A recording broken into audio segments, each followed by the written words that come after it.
नमस्कार दोस्तों, स्वागत है आप सभी का। तो प्रिय विद्यार्थियों, इस वीडियो में हम जो है राजस्थान बोर्ड की कक्षा 10 का जो साइंस पेपर है उसके किताब के जो महत्वपूर्ण प्रश्न है उसको हम यहाँ पर डिस्कस करेंगे। और देखिए, हमने यहाँ पर मोस्ट इम्पोर्टेंट जो है क्वेश्चन लिए हैं और इन क्वेश्चनों में से मैक्सिमम क्वेश्चन आपके एग्जाम में देखने को मिलेंगे। तो देखिए, इसमें हम पार्ट 1 ले रहे हैं। पार्ट 1 में हमने जो है केमिस्ट्री के जो 4 पार्ट हैं उन चारों पार्टों को जो है कवर किया है, ठीक है। उसके बाद हम जो है बायोलॉजी के पार्ट को कवर करेंगे और उसके बाद जो फिजिक्स का जो पार्ट है उसको कवर करेंगे। तो देखिए, सबसे पहले हमारा जो है पार्ट 1 है रासायनिक अभिक्रिया एवं समीकरण, ठीक है। अब यहाँ पर देखिए, आपके जो केमिस्ट्री के जो 4 पार्ट है वो चारों पार्ट वेरी वेरी इंपॉर्टेंट हैं और इनमें से लगभग जो है चारों पार्टों को मिलाकर लगभग जो है 24 नंबर के जो है क्वेश्चन आपसे पूछे जाएंगे। इसमें देखिए, एक तो एमसीक्यू पूछा जाएगा, ठीक है, और एक 2 नंबर का क्वेश्चन इसमें से पूछा जाएगा और एक जो है 3 नंबर का क्वेश्चन इसमें से पूछा जाएगा। इस तरह से कुल 3 प्रश्न 6 नंबर के इस पार्ट में से पूछे जाएंगे।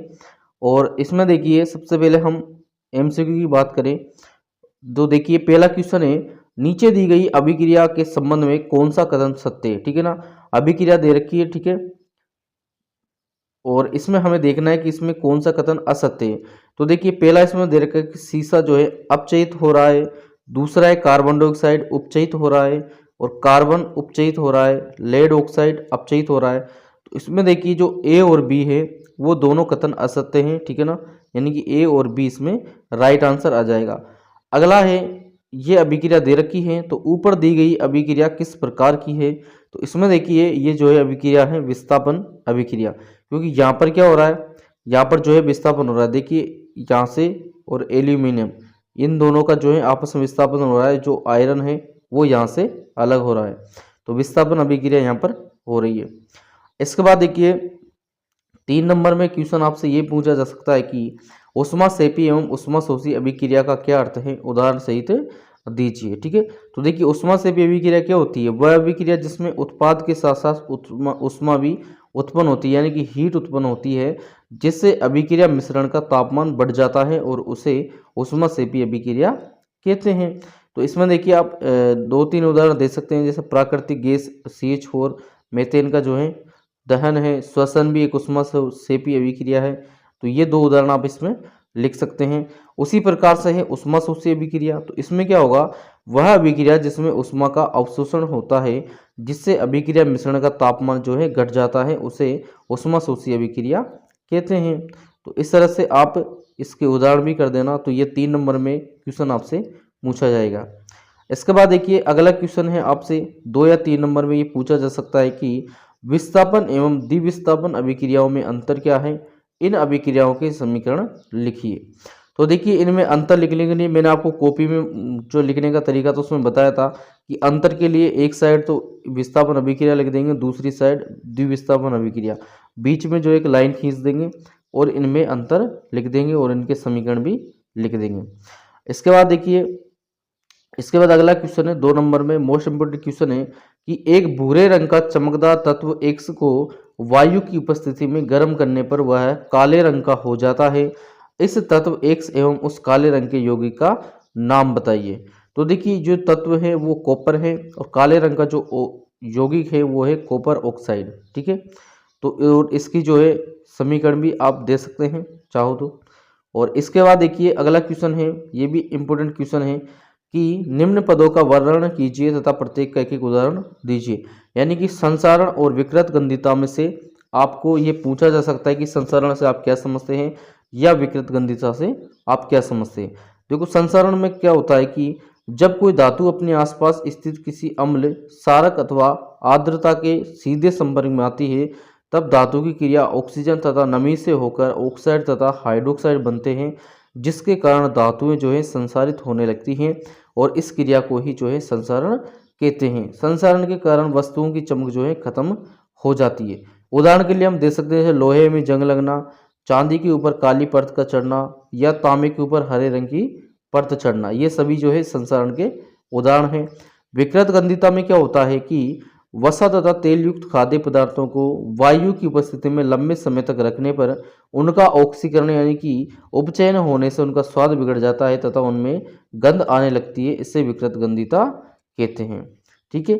और जैसे हैं कि आलू की चिप्स की थैलियों में निष्क्रिय नाइट्रोजन गैस प्रवाहित करके उन्हें ऑक्सीकृत होने से बचाया जा सकता है। देखो जैसे अभी हम चिप्स वगैरह की जो थैलियाँ हम लाते हैं, तो हम ये सोचते हैं कि जो कंपनी वाला है तो ये उसको जो थोड़े से तो उसमें चिप्स रखेगा और उसको फुला देगा हवा भर के, तो वो हवा इसलिए उसमें भरी जाती है, उसमें जो है नाइट्रोजन गैस भरी जाती है ताकि उनका जो है उपचयित ना हो, यानी कि उनका जो स्वाद है वो ना बिगड़े। अगर मान लो उसमें हवा ना भरी जाए, ऐसे ही रहे, तो वो उपचयित हो जाएगा और उसका जो स्वाद है वो बिगड़ जाएगा।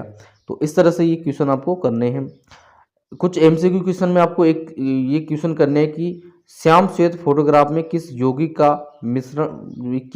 जो है प्रयोग होता है, तो ये सिल्वर ब्रोमाइड AgBr।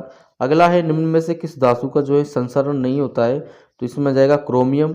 और AgNO3 सिल्वर नाइट्रेट के विलयन में NaCl का विलयन मिलाने पर किस पदार्थ का श्वेत अवक्षेपण बनता है, तो इसमें आ जाएगा AgCl, ठीक है ना।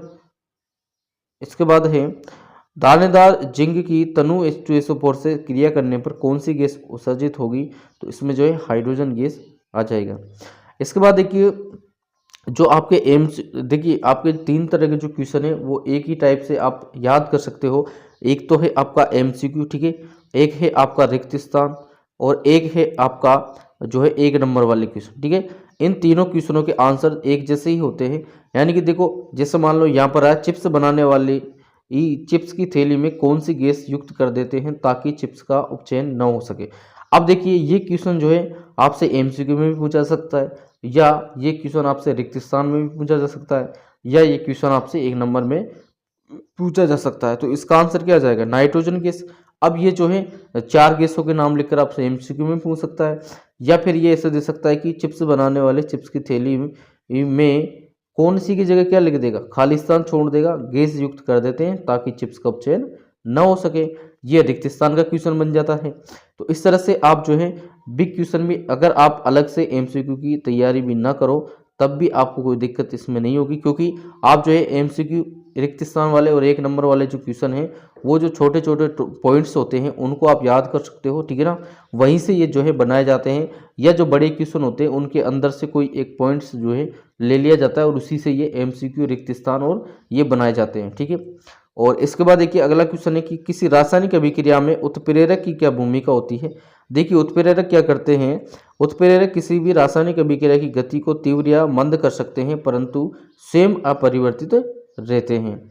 अगला है रासायनिक अभिक्रिया किसे कहते हैं, तो देखिए किसी एक या अधिक पदार्थ का दूसरे पदार्थ में बदलना जिसका संगठन तथा गुण भिन्न हो रासायनिक अभिक्रिया कहलाता है, ठीक है। इसके बाद देखिए अगला क्वेश्चन आपसे इसमें पूछा जा सकता है कि लोहे को जंग से बचाने के कोई 2 तरीके बताइए। 2 नंबर में क्वेश्चन पूछा जा सकता है, तो इसको आप याद कर लेना। इसके बाद देखिए 3 नंबर में आपसे ये क्वेश्चन पूछा जा सकता है कि जल के वैद्युत अपघटन की विधि लिखिए, इसकी आवश्यक रासायनिक अभिक्रिया दीजिए और एक नामांकित चित्र बनाइए।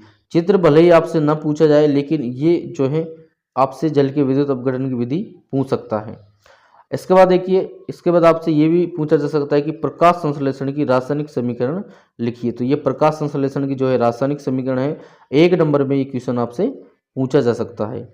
इसके बाद देखिए इसके बाद ये क्वेश्चन भी आपसे पूछ सकता है कि ये अभिक्रिया दे रखी है, अभिक्रिया में किस पदार्थ का ऑक्सीकरण व अपचयन हो रहा है, इस प्रकार की अभिक्रिया का एक अन्य उदाहरण दीजिए। या आपसे ये पूछ सकता है कि ऑक्सीकरण अभिक्रिया को उदाहरण सहित समझाइए या अपचयन अभिक्रिया को उदाहरण सहित समझाइए, ठीक है ना। इंपॉर्टेंट क्वेश्चन है, इसको आप जरूर करना, ठीक है। ये इसका आंसर दे रखा है।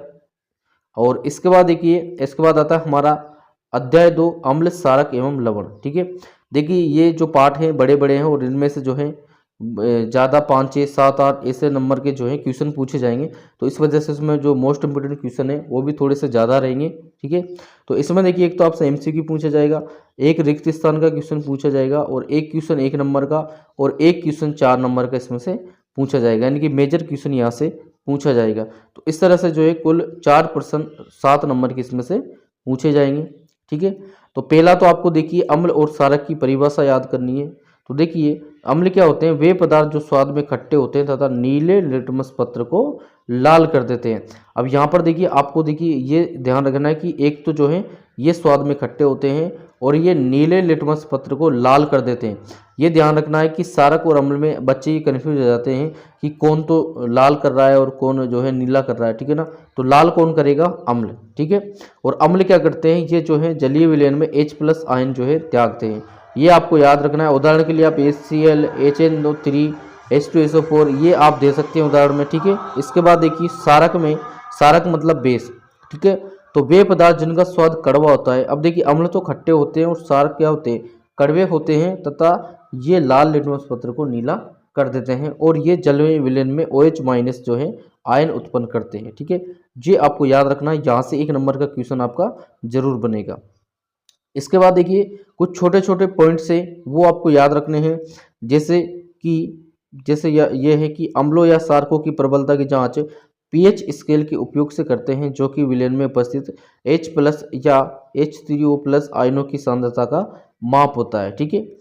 पीएच में पी जो है सूचक है पुषांश, जो एक जर्मन शब्द है, इसका अर्थ होता है शक्ति।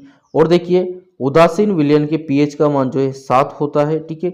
और अम्लीय विलयन के पीएच का मान 7 से कम तथा सारकीय विलयन के पीएच का मान 7 से अधिक होता है। ये आपको याद रखना है। इसके बाद देखिए अम्ल 2 प्रकार के होते हैं, प्रबल अम्ल व दुर्बल अम्ल, ठीक है। तो इन दोनों के आपको उदाहरण लिखने हैं, ये प्रबल अम्ल है और ये दुर्बल अम्ल है, इनके भी आपको उदाहरण याद रखने हैं। इसके बाद देखिए अगला है कि अम्लीय वर्षा। अम्लीय वर्षा भी आपको याद रखना है कि वर्षा के जल का पीएच मान जब 5.6 से कम हो जाता है तो उसे अम्लीय वर्षा कहते हैं, ठीक है ना। और ऐसे जल में जीवों का रहना मुश्किल हो जाता है। और अगला पॉइंट से मुंह के पीएच का मान 5.5 से कम होने पर दांतों का से होने लगता है। इसके बाद देखिए कुछ एमसीक्यू है कि कोई विलयन लाल लिटमस पत्र को नीला कर देता है, इसका पीएच मान संबंधता होगा। देखिए पहले तो हम ये देखेंगे कि लाल को नीला कर रहा है यानी कि वो सारक होगा, क्या होगा? सारक होगा, यानी कि सारकीय जो है वो विलयन होगा। अब देखिए सारकीय विलयन की जो है 7 से अधिक होगी, क्या पीएच मान 7 से अधिक होगा? तो इसमें 7 से अधिक मान कौन सा है? 10 दे रखा है, तो ये 10 इसका आंसर हो जाएगा। अगला क्वेश्चन है कोई विलयन अंडे के पिसे हुए कवच से अभिक्रिया कर एक गैस उत्पन्न करता है जो चूने के पानी को दूधिया कर देती है, इस विलयन में क्या होगा? तो देखिए इसमें जो है HCl होगा, क्या होगा? हाइड्रोजन क्लोराइड इसमें होगा।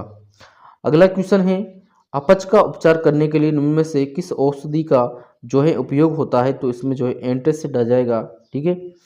अगला क्वेश्चन है कि कठोर जल को मृदु बनाने के लिए प्रयुक्त होने वाला यौगिक है, तो ये जो है यौगिक है सोडियम कार्बोनेट।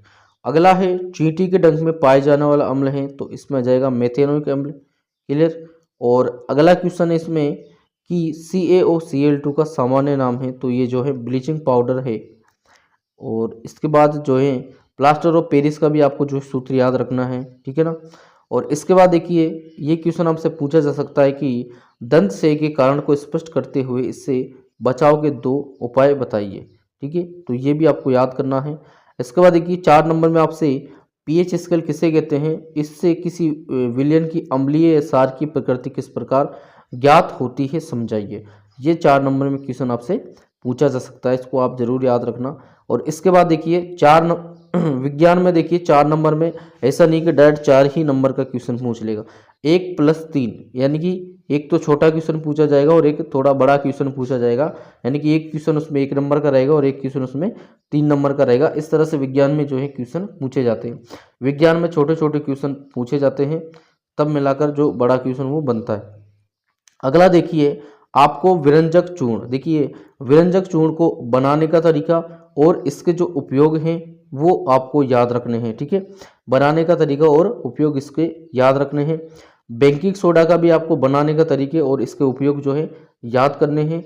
और इसके बाद इनके जो दूसरा नाम क्या है, यानी कि इनका जो रासायनिक नाम क्या है वो क्या है, वो आपको याद करना है। और धोने का सोडा, इसको भी बनाने का तरीका, इसका फॉर्मूला और इसके जो उपयोग हैं ये भी आपको याद करने हैं। यहाँ से एक क्वेश्चन आपका 4 नंबर में पूछा जा सकता है। इसके बाद देखिए 1 नंबर में जो है आपसे ये कुछ प्राकृतिक अम्ल, यानी कि इससे पूछ सकता है कि सिरका में कौन सा अम्ल पाया जाता है, या संतरा में कौन सा अम्ल पाया जाता है, या चींटी के डंक में कौन सा अम्ल पाया जाता है, या नींबू में कौन सा अम्ल पाया जाता है। तो ये जो अम्लों के नाम हैं ये आपको जरूर याद करने, यहाँ से 1 नंबर का क्वेश्चन आपका कन्फर्म जो है पूछा जाएगा, ठीक है ना। तो आपको ये याद होना चाहिए कि किस में कौन सा अम्ल जो है पाया जाता है। अम्ल का यहाँ पर जो प्राकृतिक स्रोत है वो नाम आपको यहीं से देगा। 8 नाम है, ये 8 में से ही आपको नाम देगा, ऐसा नहीं है कि बाहर से वो नाम दे देगा, ठीक है ना। इसके बाद देखिए, इसके बाद आपसे ये पूछा जा सकता है कि पेयजल को जीवाणु रहित बनाने के लिए किसका उपयोग किया जाता है, तो इसमें क्या जाएगा, विरंजक चूर्ण यानी कि CaOCl2। इसके बाद देखिए प्रबल सार प्रबल अम्ल, ये आपको कम से कम दो याद रखने हैं। और एक आपसे ये पूछा जा सकता है कि क्लोट सार प्रक्रिया क्या है, समझाइए एवं इसका समीकरण भी दीजिए और आवश्यक चित्र भी बनाइए, ठीक है। तो चित्र तो आपसे नहीं पूछा जाएगा, लेकिन ये क्वेश्चन क्लोट सार प्रक्रिया आपसे पूछी जा सकती है।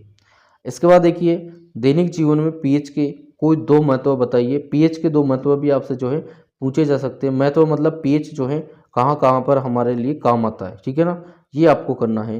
तो इस तरह से ये जो है आपके अध्याय 2 के इम्पोर्टेंट क्वेश्चन हैं। उसके बाद देखिए अध्याय 3 है धातु एवं अधातु। तो इसमें से भी देखिए एक एमसीक्यू पूछा जाएगा, एक रिक्त स्थान का क्वेश्चन, और एक क्वेश्चन 1 नंबर का और एक क्वेश्चन 2 नंबर का इसमें से पूछा जाएगा। इस तरह से 4 प्रश्न इसमें से 5 नंबर के इसमें से पूछे जाएंगे। क्लियर। अब देखिए इसमें आपको देखिए 3 तो आपको ये छोटी छोटी परिभाषा याद करनी है जो एक एक नंबर में पूछी जा सकती हैं। एक तो है निस्तापन, एक है वर्जन और एक है थर्मिट अभिक्रिया। थर्मिट अभिक्रिया आपसे 2 नंबर में पूछी जा सकती है। साथ ही इसके जो है आपको समीकरण भी पूछा जा सकता है, ठीक है ना। तो ये आपको याद करने हैं इसमें से। और इसके बाद देखिए अगला है मिश्र धातु और संसारण और यशद लेपन। ये आप देखिए संसारण तो हम पढ़ चुके हैं। यशद लेपन, यशद लेपन क्या होता है कि लोहे एवं इस्पात को जंग से सुरक्षित रखने के लिए उन पर जस्ते की पतली परत चढ़ाने की विधि को ही यशद लेपन कहते हैं, ठीक है ना। मिश्र धातु की परिभाषा भी आपसे पूछी जा सकती है। क्लियर। और आगे देखिए, आगे आपसे देखिए 1 नंबर में खनिज, अयस्क और गैंग की परिभाषा आपसे अलग पूछी जा सकती है। जैसे मान लो उसने पूछ लिया कि खनिज की परिभाषा दीजिए या खनिज से आप क्या समझते हैं, अयस्क की परिभाषा दीजिए या गैंग की परिभाषा दीजिए। क्लियर। अगला है 2 धातुओं के नाम बताइए जो प्रकृति में मुक्त अवस्था में पाई जाती हैं। तो देखिए ऐसी 2 धातुएं हैं, एक तो गोल्ड यानी सोना और प्लेटिनम प्रकृति में जो है मुक्त अवस्था में पाई जाती है। अगला है इसमें उभयधर्मी ऑक्साइड क्या होते हैं, 2 उभयधर्मी ऑक्साइडों का उदाहरण दीजिए, ठीक है ना। उभयधर्मी ऑक्साइड का मतलब होता है कि ऐसे धातु ऑक्साइड जो अम्ल तथा क्षारक दोनों से अभिक्रिया करके लवण तथा जल बनाते हैं उन्हें उभयधर्मी ऑक्साइड कहते हैं। सिंपल परिभाषा है, आप याद कर सकते हो आसानी से। और इनके जो उदाहरण हैं वो भी कम से कम 2 उदाहरण आप याद कर लेना। इसके बाद देखिए एमसीक्यू में आपसे जो है पीतल एक मिश्र धातु, यानी कि पीतल किस किस का मिश्र धातु है, तो ये है तांबा और जिंक का, ठीक है। अगला है सल्फाइड अयस्क से धातु का ऑक्साइड प्राप्त करने के लिए किस विधि का उपयोग किया जाता है, तो यह है जो है वर्जन विधि है। अगला है अधातु जो कमरे के ताप पर द्रव होती है, तो ये होती है ब्रोमीन, ठीक है ना। धातु कौन सी होती है, पारा, और अधातु कौन सी होती है, ब्रोमीन। ये आपको याद रखना है कि इसके बाद जो है ये एमसीक्यू है और ये मैंने यहाँ पर टिक मार्क कर रखे हैं, तो ये एमसीक्यू को आप देख लेना, ठीक है, इनको आप कर लेना। और इसके बाद देखिए अगला क्वेश्चन है आपका कि धातुओं के सामान्य गुणधर्म बताइए और अधातुओं के सामान्य गुणधर्म बताइए। तो ये आपसे अलग अलग क्वेश्चन आपसे पूछा जा सकता है, या आपसे धातु और अधातु में अंतर भी आपसे पूछा जा सकता है, ठीक है ना। तो ये इसको आप जरूर याद करना। इसके बाद देखिए आपसे वर्जन और निस्तापन में भी अंतर आपसे पूछा जा सकता है। तो वर्जन और निस्तापन में आप कम से कम 2-3 अंतर आपको याद करने हैं, ठीक है। और इसके बाद देखिए अगला क्वेश्चन है कि यौगिक एक्स और एल्यूमिनियम का उपयोग रेल की पटरियों को जोड़ने के लिए किया जाता है। तो यौगिक का नाम, अभिक्रिया का नाम और इसकी अभिक्रिया दीजिए। तो देखिए अभी जो हमने थर्मेट अभिक्रिया पढ़ी थी वो उसी का ये क्वेश्चन है, इसको इस तरह से भी पूछा जा सकता है, ठीक है ना। तो उस यौगिक का नाम क्या है, आयरन ऑक्साइड है, और अभिक्रिया का नाम है थर्मेट अभिक्रिया, और ये अभिक्रिया आप इसको लिख सकते हो, ठीक है ना। थर्मेट अभिक्रिया में ही ये आता है। इसके बाद देखिए सक्रियता श्रेणी, यानी कि आपसे देखिए 1 नंबर में जैसे 3 या 4 जो है यहाँ से तत्व दे देगा, धातु दे देगा, तो इसमें देखिए आपको इसमें क्रियाशीलता यानी कि या तो बढ़ते हुए क्रम में पूछेगा या घटते हुए क्रम में पूछेगा। तो आपको देखिए सबसे अधिक अभिक्रियाशील ये ऊपर दे रखे हैं, बीच में जो है घटती अभिक्रियाशीलता इधर नीचे की तरफ, और सबसे कम अभिक्रियाशील इधर से, ठीक है ना। तो आपको इनके क्रम याद रखने हैं, ये क्रम भी आपसे पूछा जा सकता है। इसके बाद देखिए अगला क्वेश्चन है खुली वायु में कुछ दिन रखने पर सिल्वर यानी कि चांदी की वस्तुएं काली हो जाती हैं, क्यों और अगला क्वेश्चन इसमें आर्द्र वायु में कॉपर की भूरे रंग की चमक धीरे धीरे खत्म हो जाती है। तो इसके जो आंसर है आप याद कर लेना, अच्छा क्वेश्चन है ये भी। और इसके बाद देखिए आपका अध्याय 4 आता है कार्बन एवं उसके यौगिक। इसमें भी देखिए एक तो आपसे एमसीक्यू पूछा जाएगा, 1 नंबर के 2 क्वेश्चन पूछे जाएंगे और 2 नंबर के 2 क्वेश्चन इसमें, यानी कि 4 नंबर की क्वेश्चन पूछेगा।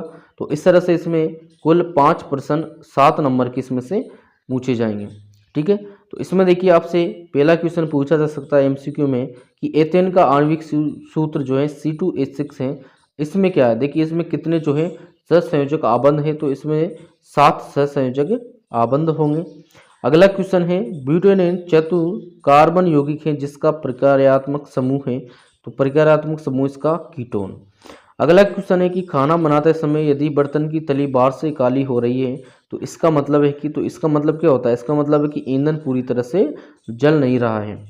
और इसके बाद देखिए आपको जो है जो तत्व दे रखे हैं उनके आपको क्रमांक कम से कम 15-20 तक, 20 तक तो आपको क्रमांक याद रखने हैं। किसी भी तत्व का जो है आपसे क्रमांक पूछा जा सकता है। इसके बाद देखिए अगला क्वेश्चन है 2 नंबर में कि हाइड्रोजनीकरण क्या है, इसका औद्योगिक अनुप्रयोग क्या है। यानी कि आपको हाइड्रोजनीकरण के बारे में बताना है और उद्योगों में इसका क्या अनुप्रयोग है वो आपको बताना है, तो ये आप याद कर लेना।